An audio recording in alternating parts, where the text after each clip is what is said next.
Bismillahirrahmanirrahim. Assalamualaikum warahmatullahi wabarakatuh. Kami dari kelompok 6 dengan beranggotakan saya Aceh Mumin, kemudian Asep Komara, yang ketiga Irma Apriliani. Kelompok 6 akan mencoba menerangkan tentang pasar global.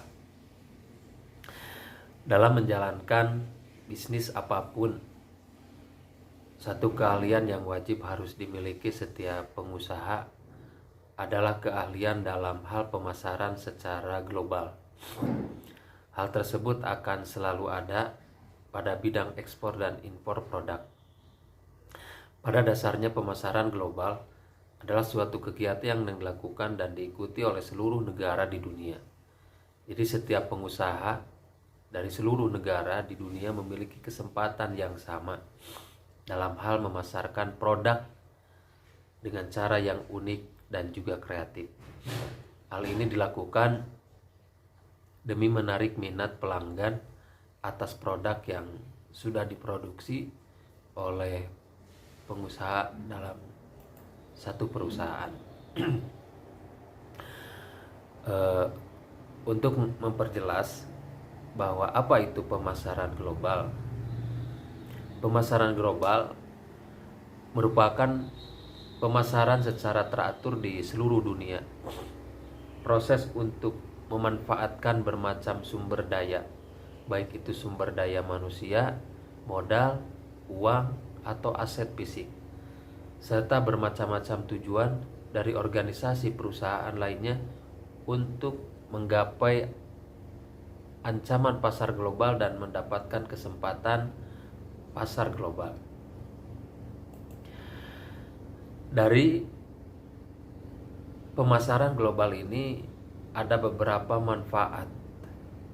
Salah satu dari manfaat pasar global bahwa kita akan mengambil manfaat dari peluang untuk pertumbuhan dan ekspansi. Pertumbuhan pemasaran ini akan sangat bermanfaat sekali untuk sebuah pengusaha dalam sebuah perusahaan. Maka dengan adanya pemasaran global ini, semua pengusaha, semua perusahaan harus bisa mengikuti apa yang akan dipasarkan sebuah produk di dunia atau secara global. Maka ini harus bisa diambil kesempatan untuk memasarkan produk-produk yang kita jual. Yang kedua, dari manfaat pasar global ini adalah untuk bertahan hidup secara pribadi dan bertahan hidup secara global. Karena perusahaan ini sangat diperlukan sekali untuk melanjutkan atau mempertahankan perusahaannya, sehingga kita jangan sampai perusahaan ini hanya di lingkungan negara sendiri, tapi kita harus bisa memanfaatkan produk-produk kita dijual secara global ke dunia luas. Nah, oleh karena itu kita juga harus tahu seperti apa perusahaan global ini.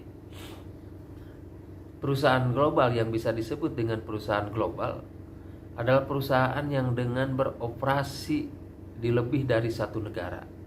Jadi bukan hanya di satu negara saja, tetapi di beberapa negara, sehingga mendapatkan keuntungan produksi, keuntungan pemasaran, dan keuangan dengan biaya dan reputasi yang tidak terjangkau oleh para pesaing yang hanya bermain di pasar domestik. Inilah yang disebut dengan perusahaan global yang bisa memasarkan atau bermain menjual di pasar secara global, tidak hanya di pasar domestik. Industri global, di mana industri ini berposisi persaingan perusahaan-perusahaan di pasar lokal dan nasional, tertentu dipengaruhi oleh posisi global perusahaan itu sendiri. Ada 6 keputusan penting yang dihadapi oleh pemasaran internasional. Pertama, kita harus melihat lingkungan pemasaran global. Jadi produk yang kita akan pasarkan, kita juga harus melihat lingkungannya. Apakah betul produk kita akan masuk ke dalam lingkungan lain atau tidak. Yang kedua, kita harus melihat keputusannya apakah akan pergi ke pasar internasional atau kita hanya di pasaran domestik. Ini juga harus kita putuskan sebelum kita membuat produk-produk itu agar bisa dijual.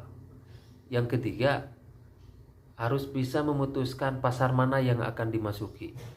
Jangan sampai kita membuat produk akan dipasarkan di sebuah negara, tetapi di negara tersebut produk tersebut tidak membutuhkan.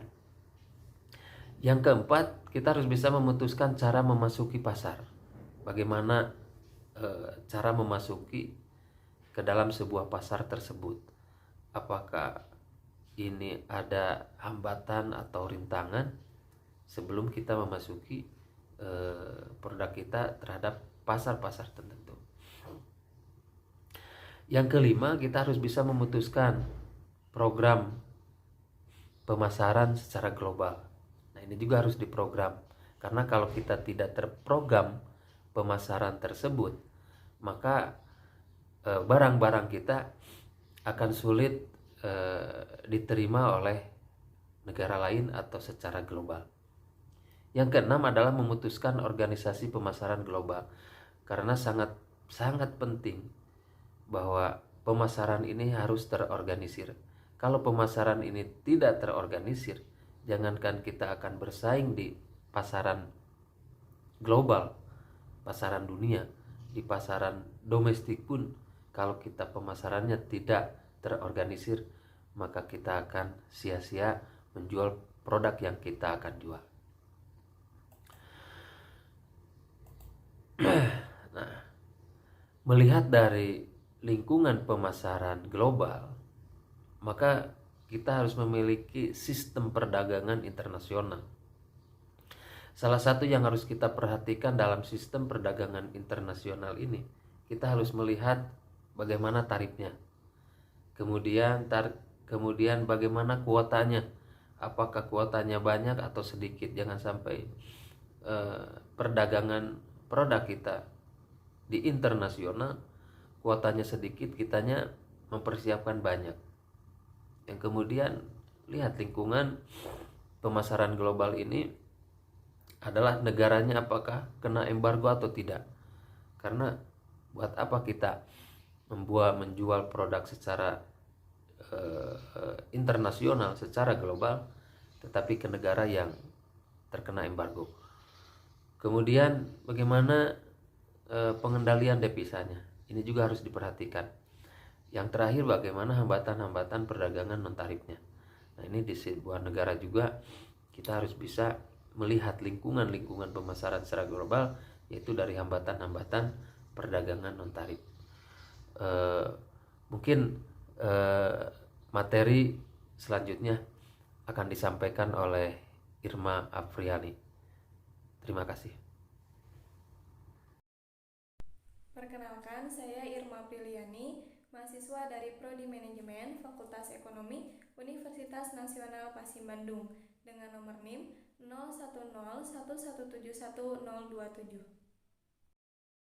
Oke, untuk pembahasan selanjutnya saya akan membahas tentang Organisasi Perdagangan Dunia dan GATT atau singkatan dari General Agreement on Tariff and Trade.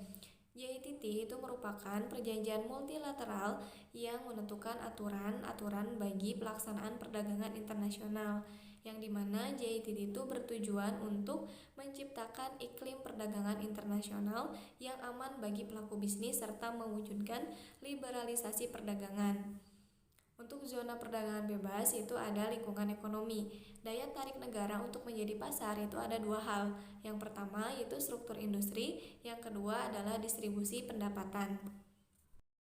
Ya, selanjutnya ada struktur industri. Struktur industri itu bagi suatu negara menentukan kebutuhan atas produk dan jasa, tingkatan pendapatan, terus serta tingkatan pemanfaatan bagi tenaga kerja.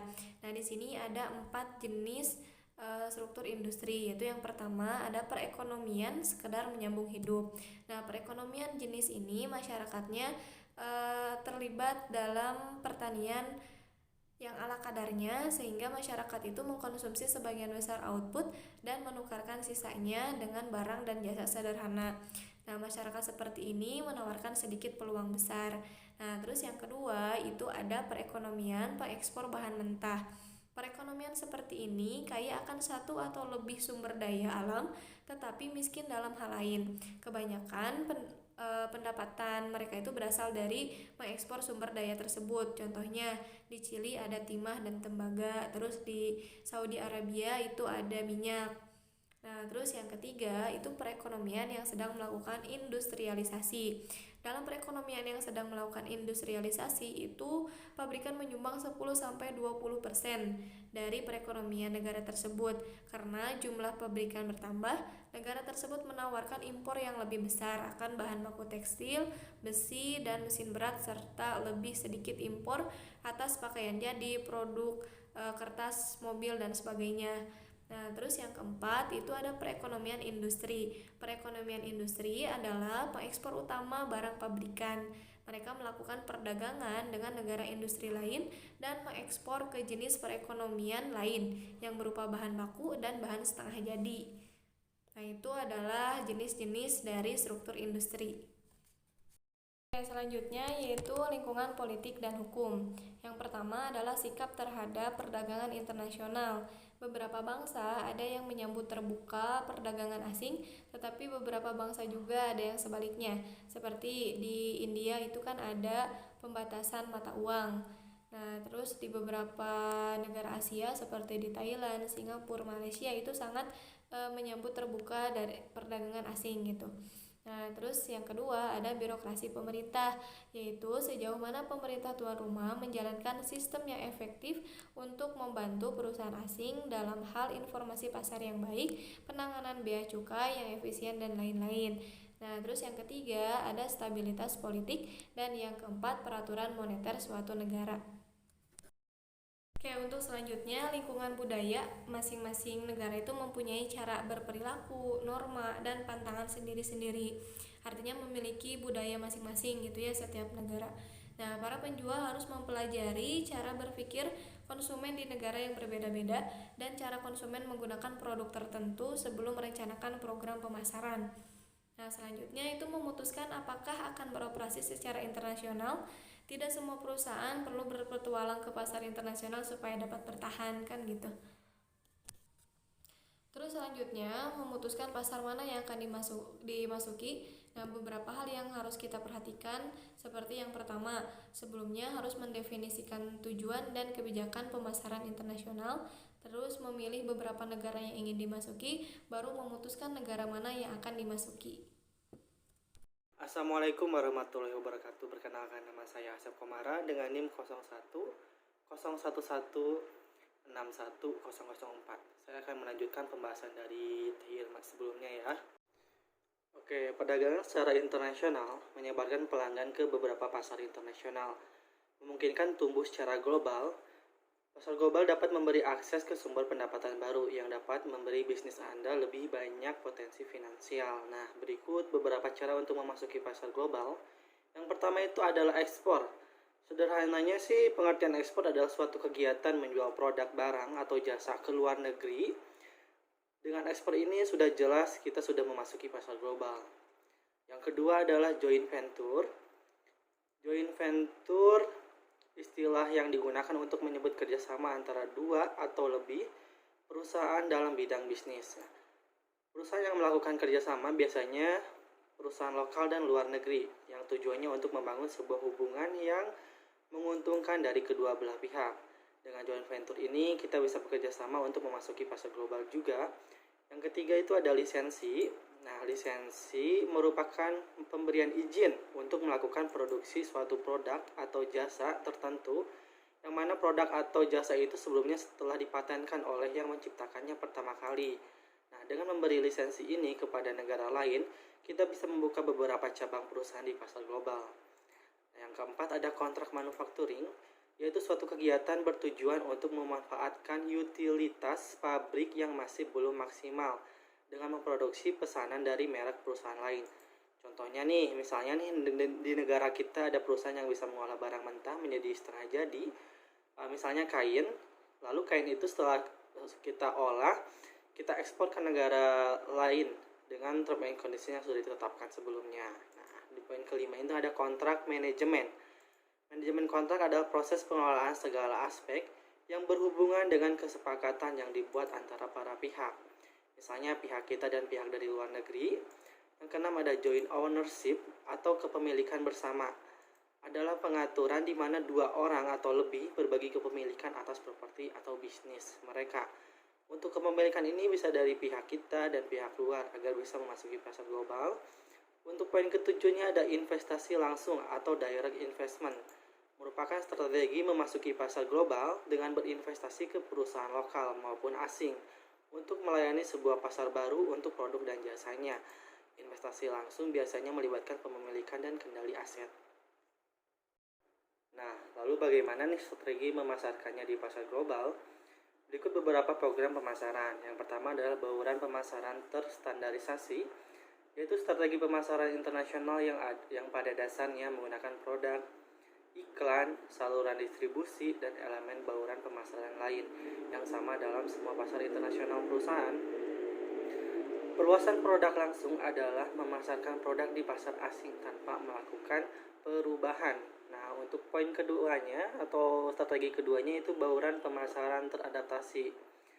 Jadi adapted marketing mix ini yaitu strategi pemasaran untuk menyesuaikan elemen bauran pemasaran satu produk untuk setiap target pasar, biasanya melibatkan pasar internasional. Nah, lalu bagaimana nih dengan strategi produknya? Yang poin pertama, untuk perluasan produk langsung, dalam strategi ini perusahaan tidak melakukan sesuatu yang baru atau sama sekali tidak mengubah produk yang sudah dijualnya di pasar domestik dan memasarkannya ke pasar asing dengan cara promosi yang juga sudah diterapkan di pasar domestik sebelumnya. Lalu yang kedua ada adaptasi produk. Produk adaptation mengacu pada penyesuaian standar sebuah produk untuk memenuhi kondisi atau kebutuhan setempat, terutama di pasar luar negeri. Nah, dalam pemasaran internasional, adaptasi merupakan pertimbangan penting ketika memasarkan ke luar negeri. Nah, yang ketiganya itu adalah penemuan produk. Biasanya dengan tingginya kreativitas ataupun inovasi, kita bisa membuat produk baru. Nah, untuk produk baru ini kita memiliki peluang yang sangat tinggi untuk memasarkannya. Kenapa? Karena sebelumnya produk ini belum ada di pasaran, sehingga minat pembeli ataupun konsumen juga akan lebih tinggi. Kayak gitu. Lalu bagaimana nih strategi promosinya? Di sini ada adaptasi komunikasi harga. Maksudnya strategi komunikasi pemasaran diperluas tanpa adanya perubahan. Namun produk diadaptasi dengan penggunaan lokal atau kondisi yang dikehendaki. Lalu ada meningkatkan harga dengan promosi yang sudah diterapkan sudah pasti akan meningkatkan harga agar dapat mendapat keuntungan semaksimal mungkin. Lalu bagaimana dengan saluran distribusinya? Di sini ada pandangan saluran keseluruhan atau bahasa Inggrisnya whole channel view. Untuk saluran distribusinya kita harus merancang saluran internasional yang memperhitungkan seluruh rantai pasokan global dan seluruh pemasaran, membentuk jaringan pengiriman nilai global yang lebih efektif. Kemudian kita harus memutuskan organisasi pemasaran globalnya, yaitu ada departemen ekspornya dan juga ada divisi internasionalnya. Organisasi geografis. Ketika perusahaan ini mendesentralisasikan bidang fungsionalnya, misalnya terdapat pemasaran lokal, keuangan, akuntansi, dan pengembangan penelitian yang berbasis di masing-masing wilayah, maka dengan adanya manajer di tiap negara bertanggung jawab atas tenaga penjualan kantor cabang, penjualan distributor, dan pemegang lisensi di negara tempat mereka beroperasional. Oke, selanjutnya ada kelompok produk dunia yang masing-masing bertanggung jawab pada penjualan di seluruh dunia atas sejumlah kelompok produk yang berbeda-beda. Lalu ada anak perusahaan internasional atau international subsidiary yang masing-masing bertanggung jawab pada penjualan labanya sendiri. Lalu ada organisasi multinasional Nah, untuk presentasi kita untuk kelompok 6 sudah selesai. Referensinya dari Philip Kotler dan Armstrong, dasar-dasar pemasaran edisi ke-9. Serta kita mengambil beberapa dari web, contohnya dari Wikipedia tentang pemasaran global. Sebelumnya saya ucapkan terima kasih dan mohon maaf bila ada salah kata. Sekian presentasi dari kelompok kami, yaitu kelompok 6 tentang pemasaran global. Terima kasih, Bu.